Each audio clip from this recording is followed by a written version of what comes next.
and welcome back to the Sports Lounge. I'm Nathan Stacken. We have broken down all three of the four regions, and that leaves only the Southeast region left. That is where Pittsburgh reigns. They are the number one seed and will be taking on the winner of one of the other playing games. In the 16 seeds, it is UNC Asheville against Arkansas Little Rock. You can see the graphics there with all the bracket breakdown. Would I be fair to say this is the most south and the east of all the regions? Yes. Good. Stunning analysis from Travis Kriens there. All right, guys, give me a game or a team or two that really sticks out to you. Belmont, get on the horse, kids. It's yes, one long absolutely. Ways. Get on that horse. They're going to beat Wisconsin. Wisconsin's a god-awful offensive team. This isn't the Big Ten. This is big boy ball. They like to get up and down at Belmont. And it doesn't really matter between Kansas State and Utah State. Belmont and Pitt. Watch out. The Davidson of this year's... It could be the Cornell, too, of this year. Cornell, too. Yeah. Cornell proved last year. Wouldn't you want to be Davidson since they made it further, yeah. Okay. My game to watch is Kansas State and Utah State. I think of all the matchups in that first group of pairings, that was the one I spent the most time on. Utah State is just, a veteran team. They've got good guards like many other teams in this tournament. And Kansas State, I think they're peaking at the right time despite losing to non-tournament qualifier Colorado 3 times this season. I think they're definitely a team that can make a run in this tournament. They are so hot and cold. I mean, and you're right. I was thinking that they were going to make a run in the tournament with the way they played towards the end of the year. But then losing to Colorado in the Big 12, it's just the Big 12 tournament. It does not make sense for this team when they have a guard like Jacob Pullen. So, yeah, they're a Jekyll and Hyde team. I think Utah State's going to give them a huge run for their money. Frank Martin will have that team ready, no doubt. Well, he's very scary as a coach. I wouldn't want to tick him off. That was my pick, too. I'm going to jump to maybe a second-round game. St. John's and BYU. Yeah. I think that could be a heck of a game. You got St. John's Gonzaga is going to be a good first or second-round game, too. Well, there's your pick. Oh, okay. Okay. You weren't going to. I'm looking forward to that second-round matchup. Because, BYU, they've kind of been in a tailspin since they lost Davies. Davies, right? Yes. We talked about this earlier. Yeah. And St. John's just lost... DJ Kennedy. There we go. So, I mean, that's my matchup to watch, really. If they get there, because obviously you don't think St. John's gets there. Maybe. Well, did you see St. John's in the Big East tournament this year? They were fine. They were not. They got a bogus call against Rutgers. They did. Are you going to bank the whole season on that one tournament? No. They played Syracuse tough. The one team to beat them at home beat them again. But aren't they supposed to? They've beaten Pitt. I think they're ready. I did not expect them to beat Syracuse. I thought they were going to make a huge run too, but I also thought Gonzaga might win a game or two, and then they get paired up against each other. And Lavin is a notoriously good tournament coach. I think this is he's seeking his 6th Sweet 16 run. He had 5 with UCLA when he was coach of the Bruins, who are in this region too, by the way. Couple things that stick out for me. Utah State at 30-3, getting a 12 seed. One of the top 20 teams in the country, 15 in RPI. They get a 12 seed. You know what I'm more interested in Utah State? Wild Bill, the guy that dresses up in the teacup. Hell if I know who he is. He's very good. Yeah. Just watch a highlight or two. You'll find out who he is. Good. He'll probably be at the game. He throws off free throw shooters all the time. All right. And another, my second. Yeah. My second, Michigan State and UCLA. Michigan State gets in that tournament with apparently the toughest schedule known to man. At 18-14, they sneak in there. We'll see how they have them beating UCLA? I do not. I don't think they should be in either. Well, but they have this great strength of schedule that everybody went nuts about, and they usually make a run that you don't expect. Like last year, they made a pretty good run, and could they do it this year? It's not that difficult. You could see them beating UCLA. I think Florida, the weakest of the 2 seeds, we think. Well, that's where I was going to go with my next question. Is Florida deserving of a 2 seed? No. Okay. No, I don't think so either. But, I mean, are you going to give it – BYU's lost a few games down the stretch. I still think BYU would be more deserving of that 2 seed.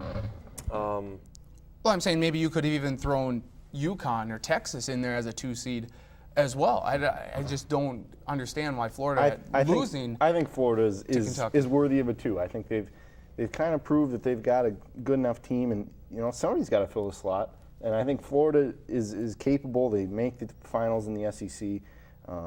They can have the 2 because I don't see them getting past Michigan State. Do we see BYU struggling a lot in the tournament without Brandon Davies? I mean, they lost to New Mexico right after he got suspended. They got trounced by San Diego State in the Mountain West Conference Championship game. How successful do we see BYU having to run? I got them going out to St. John's in the third round there. Yep. Like, if Jimmer doesn't have, 30-35, I mean, they got some nice other players, Avery, a guard, and a couple other guys, but, I mean, I think that Davies really hurt them. I have BYU going to the Elite Eight. Don't ask me why. I just think Why? these. Okay, why? I'll answer it. I think the tournament always has players who take off. Stephen Curry is a good example. Jimmer Fredette, we've heard about him all year, but I think he takes off. I just think there's something about that. He's a senior too, so he knows this is his last go at it. Yeah, I think he plays like that. And I think he gets his help. I think he gets enough help to get him into the Elite Eight. I don't see him getting past that, though. Can we say that Pittsburgh's possibly the weakest of the 1 seeds? Does anyone agree with that? And do you see them losing to anyone in particular in this region, or is it weak enough where they can get to the Final Four? They can get to the Final Four. Yeah, I mean, I'm looking at this. I don't see a team that you want to say, hey, yeah, they're going to beat Pittsburgh. Yet I want to find a team that can because I don't think they're a real strong one. But, I mean, it is a pretty weak region. I would agree with that. I think that's why a lot of people are taking Florida over Pittsburgh, and I don't really see how Florida's that much better than Pittsburgh. Yeah. I mean, this is a case where you could get a 4, 5, 6 seed coming out for the Final Four. Very well could be, especially if Kansas State can get by Utah State. Don't know, or well, they'd have to get by Belmont too. Maybe Belmont, the 13th seed, will reach the Final Four. Wouldn't that be something? Player or two that you are most interested in seeing? You mentioned Fredette, Pullen. I think Pullen, he could carry a Kansas State. I would have to say just Butler as a whole. Maybe Butler turns it on again from last year, from what they did. They still have got pretty good pieces in NORAD, and I think they've got it. Maybe they do pull it. Maybe they're the team that beats Pitt, and maybe they go to the Sweet 16 again. My player would be Brandon Davies, the lack of, because they've, not to be confused with Charlie Davies, the U.S. soccer player that we were talking about earlier. But, they've just been in a tailspin since he left. And, they lack that inside presence, and, does that really expose them? That's kind of what I'm looking for. I believe it took 7 or 8 shows to get a soccer reference finally. But there it is. There it is. Yeah. I actually have Old Dominion beating Butler, and they could take on Pitt. Speaking of Pitt, the player that I'm most interested in seeing is Ashton Gibbs. He's the point guard for Pitt. He missed 4 games earlier in the season due to injury. He came back, though, had a big game against UConn, and almost single-handedly carried Pitt almost to a win if it wasn't for Kemba Walker at the buzzer beating him. I think he can carry Pitt to the Final Four. Also, one final note on Belmont. They average 80 points per game. Now, they play in the Atlantic Sun. It's not that big a deal. But they have 11 players that play on a consistent game-to-game basis. No one averages more than 25 minutes a game on the team, and their leading scorer, 12.6 points. So they are very balanced. And I think that's going to be very tough for Wisconsin to beat, which is why I think a lot of people are predicting that they will go and advance far, maybe to the Sweet 16 or further. That does it for the Southeast region breakdown. And when we come back, we'll have game time. We'll have a few questions about upsets, Final Fours. Well, we have to wait and see. True False is coming up next, all about the NCAA tournament. You're watching the Sports Lounge.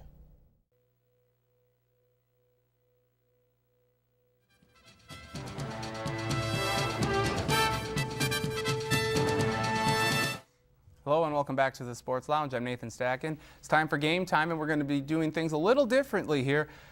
All 4 of us, as Blake has left the show for the day, and in his place, Dan Beck. He was on the inaugural The pilot Sports episode. Lounge. Yes, the We pilot rarely episode. See, well, Yep. It was our most watched show, sadly. But, Well, it's getting up there It's too. not. He's helped out on our this Travis and our one will be radio better show, then, Sports Box. so. So It should be. welcome, Dan. It's now time for true or false. We will each ask a true or false question. The rest of the panel, we have these lovely true or false cards.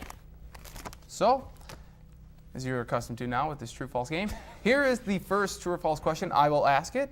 And true or false, we will have 4 number 1 seeds in the Final Four. Everyone says false.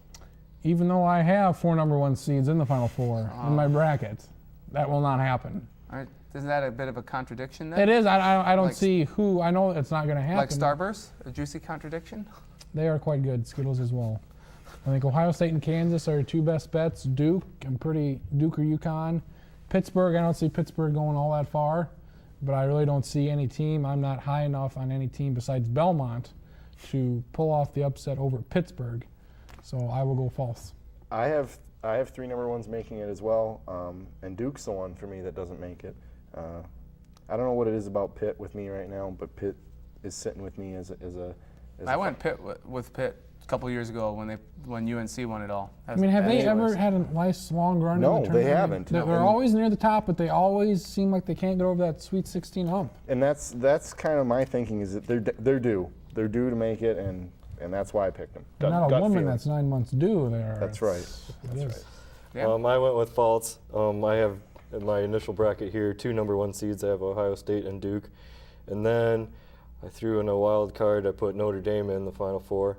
And the Southeast region, that's the toughest region, I think. So I put Florida right now. That's just because I'm kind of partial. He's a Florida guy. So I'd want them to do well. But That's a heart over the head pick. I've Yes. made a lot of those. Minnesota, good thing they're not. Yeah, last year. Good. Thanks, Travis. You know that? Who has the next true or false question? Xavier's still whooping up on them. I got this one. Okay. The addition of Kenny Smith, Charles Barkley, Marv Albert, Steve Kerr to the tournament thing, the addition of those guys will be a success to the tournament. True or false? All right, Travis. We'll doing, start with Rick? Travis. How you doing? We'll start with Travis. How you doing? True. I was very skeptical of the move when it first happened, but I saw them this weekend get on there. I enjoyed it and made it seem like a bigger deal than it usually is. Bring in the TNT and NBA guys, and I think Marv Alberts and Steve Kerr, they're really good. So you bring those guys in there, it just adds to the tournament, makes it seem like a bigger deal than it is. So I say true for that. Nathan, my apologies. Oh, that's okay. Must be his facial hair. Yeah, You threw me off with that. That's exactly right. The only reason I say false, and Charles Barkley is the only person that could make this true for me. I love Charles Barkley. I think he's great. He's one of the better analysts in the game, if not for just how he talks. But, and I think Kenny Smith did a good job. I will agree. I thought everything on CBS was very good. But at the same time, it means that you're going to see games on True TV, TBS, and TNT. With the expansion to 68, I want my games all on CBS. I want the normal crew. I just want to see Seth Davis, Greg Anthony, Greg Gumbel. I want to have live look-ins at games. I don't want to have to be able to flip back and forth and figure out what is the better game on. I want someone to tell me that. So for that reason, I'm saying that I don't like to switch to all 4 channels, which means I don't like adding Charles Barkley and Kenny Smith and Marv Albert and company. well, I said true because of Charles Barkley, I guess, kind of like stacking. I'm also with stacking. I'm not sure how the switching to 4 networks is going to work out. We'll see, I guess, as time goes on. I kind of like, if you're on a certain game, I kind of like sticking with it, and then they switch it seems like right away when we're watching somebody that we care about, if the Oakland game's on or something like that. But we'll see this year. But the addition of Charles Barkley is a good thing, I think. I love the idea of having you pick your game. Mm-hmm. They're all on, you pick the one you want. But part of me, though, likes being taken to the game that is most important at that time. And I kind of agree with Nathan in that regard. And it'll be interesting, you know, as the tournament wears on, what will Kenny Smith add to It's just like Jennifer Hudson's one shining moment. Everyone wanted to give it a try, and then last year it was a complete dud. This is the one year we have to see, but They haven't unfortunately it's a 10-year deal. They haven't settled on this year's one shining moment. It's yet. got to be Like you Luther said, it's Vandross. like gotta old be. what's her name. Everybody wants to give her a try and then see what Oh. happens. And then, but then boy. usually you get stuck with like a Kansas, a 116 matchup, and you have, they're going to switch at halftime. Mm-hmm. But I don't want to sit through a half of that. All right, I next want to question. get to a good game here.